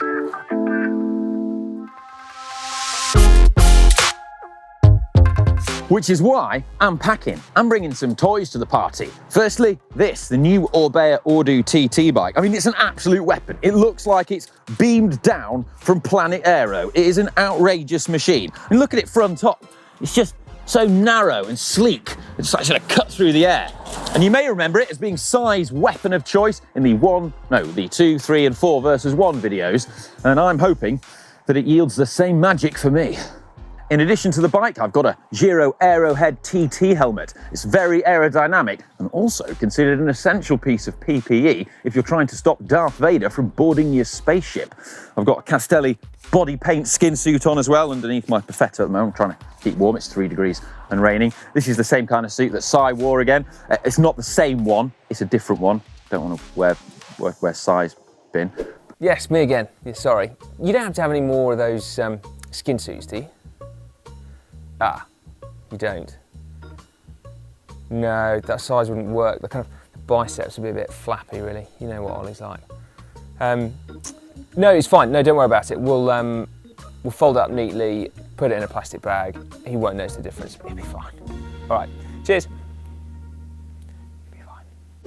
Anyway, and one thing I don't have, which you may have noticed, is a disc wheel on the back of the time trial bike. This would make it faster, but I just haven't been able to source one in time to make this video, unfortunately. But I mean, if I lose, that's a ready-made excuse, isn't it? That'll probably be the reason. One of the reasons. We're going to be racing on our local time trial course near Doncaster, which, if you've not been, is a magical place. Now, I say our local because it is actually our local course. I used to race Connor on a midweek time trial in an evening, most weeks on this course, years and years ago. And, well, I mean, I can't remember what the score is between us. I don't think you've ever beat me, mate. Well, maybe today is the day that I finally managed to beat Connor on this course, but it's 16 kilometres, 10 miles long, and it's a simple out and back. It's very flat, but it's not the fastest course, is it? I mean, it's a pretty rough road surface, very exposed to wind. She's tough, she's tough. Yeah, but we're going to smash it. The start's just over there. You reckon you can catch me? You can call it a minute officially, but, you know, I might go to local shop, get a coffee, and then set off. All right. We'll see. He sounds confident. Right, well, let's do it. We went to the start lay-by to get set up, waited for a clear road, and said our prayers to the clipping-in gods. I'll give you some beeps. Here we go. Beep, beep, beep, beep. Off you go. Can't clip in. Right, go and kill it.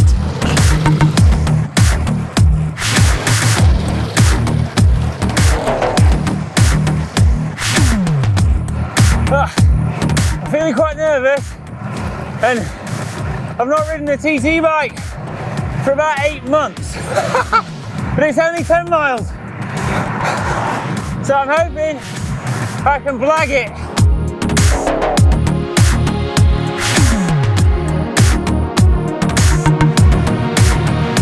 No time for excuses. Just gonna get my head down, get aero, get small, do what I can. Stop talking. Right then, it's coming up to a minute. I'm not going to let him beat me on my home turf. I train on this all the time. Here we go. Beep, beep, beep.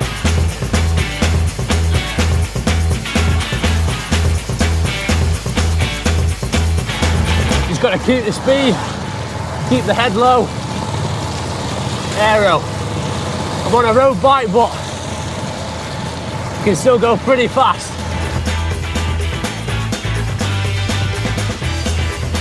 Trying as hard as I can to just get small, roll the shoulders in, keep the head low, and just keep the legs turning.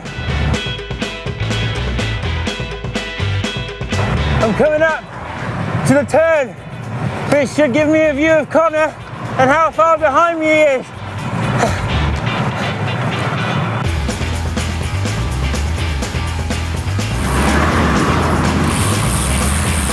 Not taking any risk on the turn.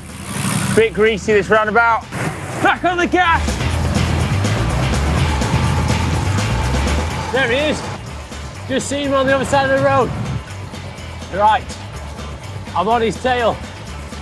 And instantly feel a bit of a tailwind.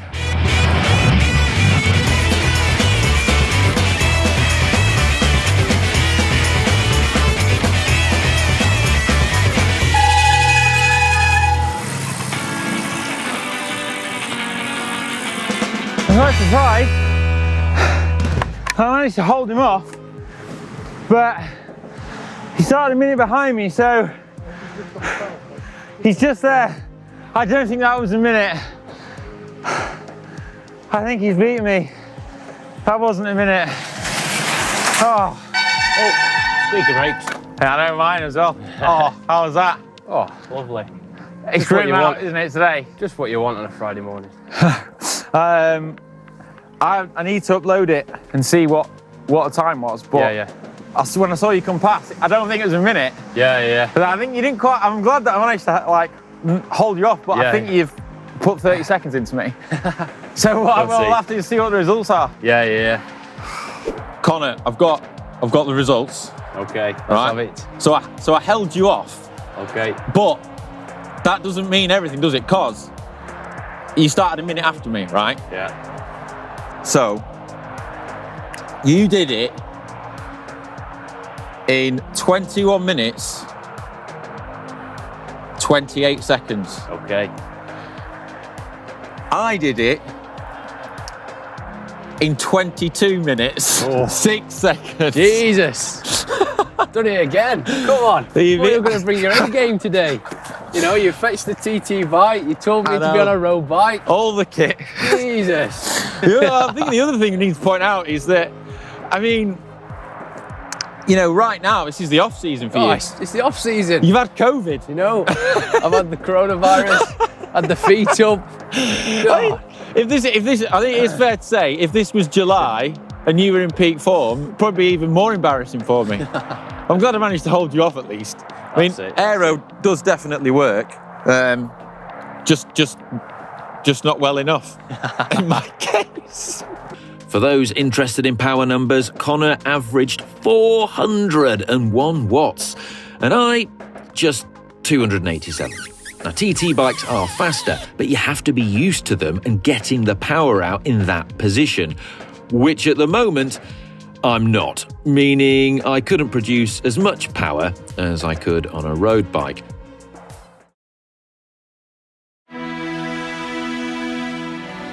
How hard is the Tour de France?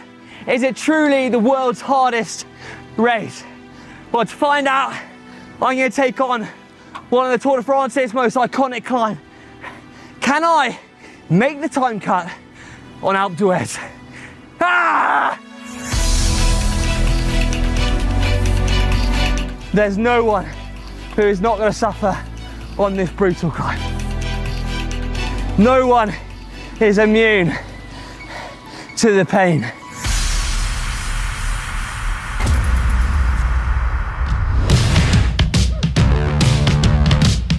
Alpe d'Huez was first included in the Tour back in 1952, and that stage was won by the great Fausto Coppi, who attacked with 6 kilometers to go. Interestingly, that Tour was also the first one to be televised. Now, since then, Alpe d'Huez has been this stadium of insane battles in cycling history.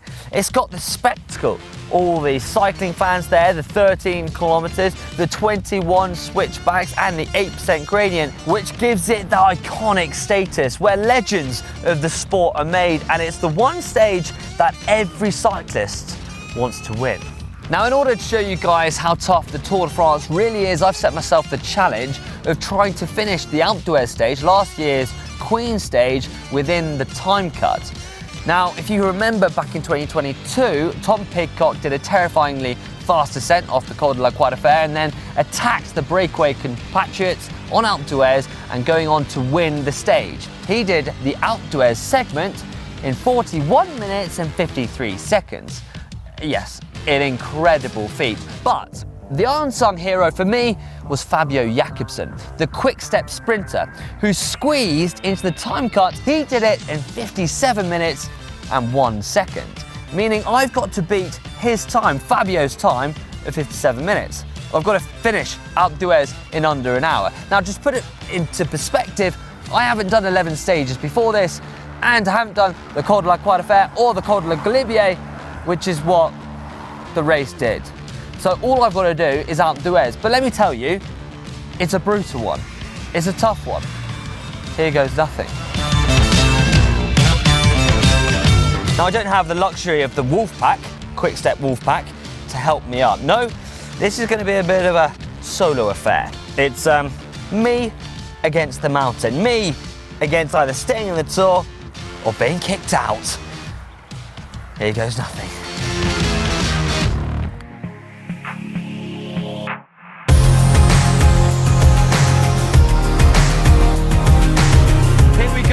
Lowest slopes of the infamous Alpe d'Huez climb. What lies ahead is 21 hairpins and corners, steep slopes averaging around 8%. Can I make it under the hour?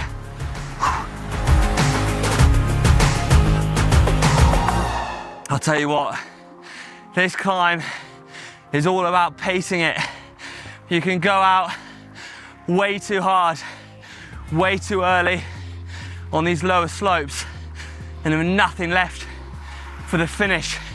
It's all about managing your effort, riding within yourself, and pacing it.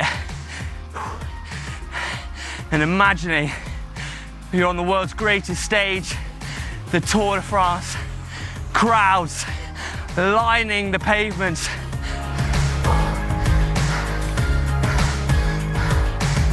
Now, I did read that on Strava, over 1,000 people a year take on this infamous climb. It's a beast, it's a bucket list climb for many. Allez, come on, buddy. Yeah. Look at that, just has something about it.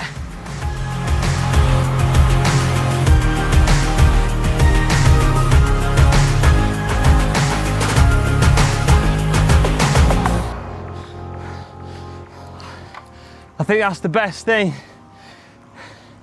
about these iconic climbs, is anyone can test themselves on it. You don't have to be competitive with a rider. You can be competitive with the climb and conquer it.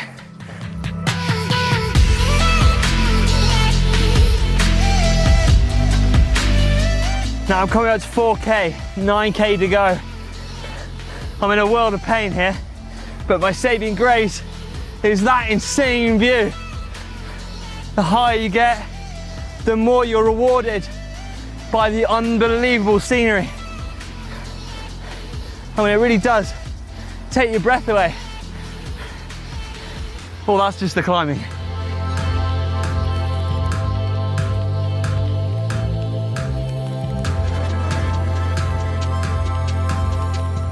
Past corner 13.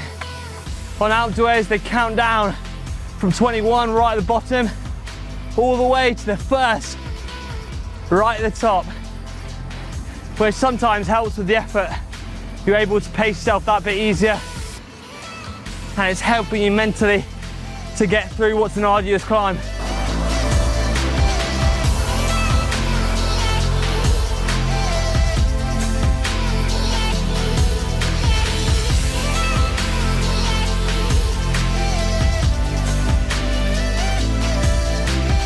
Getting right up into the clouds. You know you're eating up the mountain when the air gets thinner, but then again, it does get harder. I don't know how these riders at the Tour go up this so fast, but it's an absolute brute.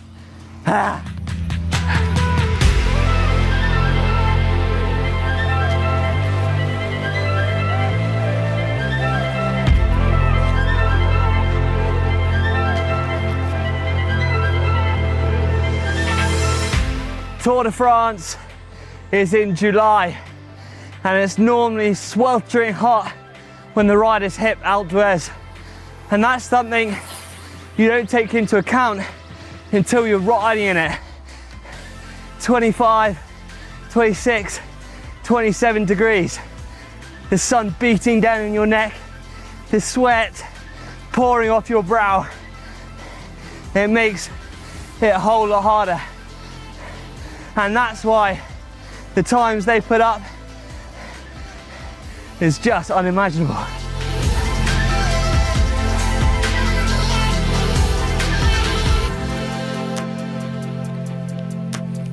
Now this is my favourite corner, corner 7, Dutch corner. This takes me back 3-4 years ago, covered in orange, shouting at the Tour de France. This is when the riders are going to feel a massive sense of energy. The crowd, the atmosphere is going to push them on no end. Listen to the crowd. Come on! I don't quite have the Dutch fans, but they're with me in spirit.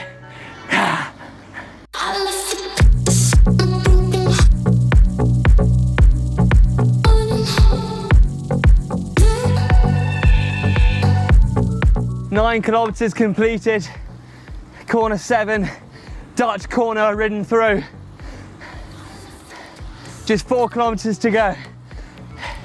It eases off a little bit on the gradient, but nevertheless, it still really bites you, especially having done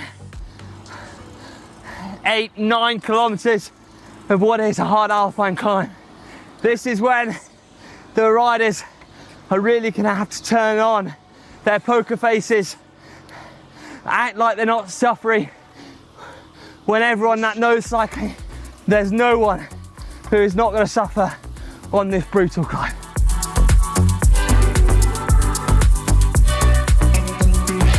Just coming into corner 4, 10K done, 3K to go. Now I can only imagine what young Tom Pidcock was feeling. In 2022, he was solo away on the Queen stage, flying up it at the speed of light, crowds clapping and cheering, and knowing you've got 3K to cover and you're gonna win one of the greatest stages in Tour de France history upon the great and iconic Alpe d'Huez climb. I mean, it gets me going. I hope it gets you going, because this is what's sending me up this climb.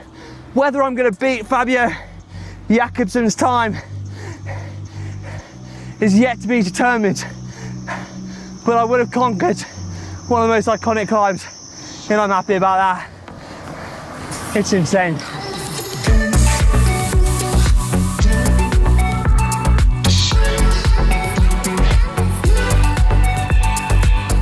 There it is, Giuseppe, corner number 1, the last corner. This is where it's got to be lit up. This is when you're going to be on your knees, the last couple 100 meters. This is when you hit Alpe d'Huez town. This is probably when it's going to be one of the loudest, a cacophony of sound just ricocheting across the buildings. And you can imagine all the balconies just covered in cycling fans. So there was me thinking it's all over with 1 quarter to go, but I've just passed 1 kilometer. This is where it flattens off slightly. You're done with the hairpins. If you're in a pack, this is where you're going to want to start playing the game. Wait for the sprint, because it's coming up quick. The camera, helicopter above, and that's you. You're done. You've made it to the top of Alpe d'Huez. You nearly died on the way up, but the satisfaction of breathing the mountain air, getting into the high altitudes and covering 13 kilometers of brutal gradient, pat yourself on the back. And now I think it's about time we have a look to see if I've beaten Fabio Jakobsen, to see if I would have made it in the Tour de France, albeit just a tiny bit of it. Right, let's take 2. Right, I've got my breath back and I am sitting just in front of the sign of Alpe d'Huez. I've conquered it. Now you want to know what time I did. You want to know if I stayed in the 2022 Tour de France or if I got the boot, if I got disqualified, if I made it out of the time cut. And for those of you who are thinking that I was going to be within the hour, well, I'm sorry, but you were wrong. I did it in a 1 hour and 6 minutes. I averaged 265 watts with an average speed of 13 kilometers per hour, 1 kilometer slower than Fabio Jakobsen, which basically tells me a few things. It shows you how tough the Tour de France really is. Now, I'm no slouch. I really don't think I'm that bad at climbing, especially now I'm not as fit as I used to be, but nevertheless, I'm not hanging around and I still would have got disqualified, which makes me think how hard the guys in the Gruppetto have to dig, how hard they have to go just to make it through the Pyrenees, through the Alps, make the time cuts to be able to sprint on the flat stages. Now, if you enjoyed this video, if you enjoyed watching me suffer, and if you have got, well, a pat on the back for the sprinters who are suffering in the mountains, make sure you hit that thumbs up button. And also, let me know in the comment section below if Alpe d'Huez is something you would like to conquer, if it's a time you would like to do, or if you've done it, what time have you done? Have you beaten my time of 1 hour and 6 minutes? I'm I'm sure some of you have. Anyway, I hope you enjoyed this video. I hope you saw me suffer enough, because I surely did. And I'll see you in the next video.